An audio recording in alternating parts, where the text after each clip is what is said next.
My name is Caterina.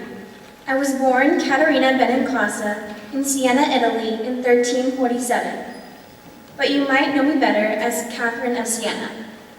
I was the 23rd of 25 children in my family. My father, Giacomo, was a cloth dyer, and my mother, Lapa, was, as you can imagine, busy with her many children. I was considered a stubborn child, and sometimes I grew bitter of how crowded my house always was. Despite my obstinate nature, I was very prayerful.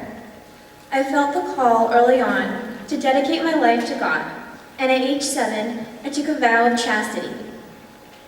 My older sister, Bonaventura, died in childbirth when I was 16. I was tormented with sorrow when my parents announced that I would be marrying Bonaventura's widower and caring for their children. I was absolutely opposed to this, and endured fasting and even cut my hair. Eventually, after much protest, my father gave up my marrying my sister's widower. Shortly after, I joined a local association of Dominican tertiary sisters. As a tertiary, I lived outside the convent in my childhood home.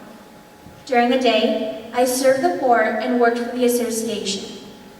I was the first person to join the tertiaries who hadn't been widowed, so it was very controversial when I received my official habit.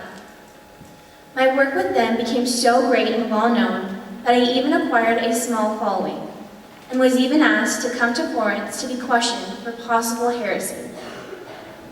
After I was deemed sufficiently orthodox, I was permitted to take my group of followers and travel throughout the northern and central Italy, advocating for the reform of clergy.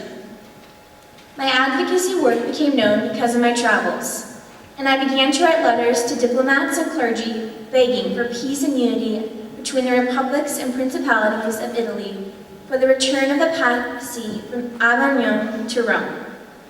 In 1377, I traveled to Rome to advocate Pope Urban's legitimacy as the successor of Peter.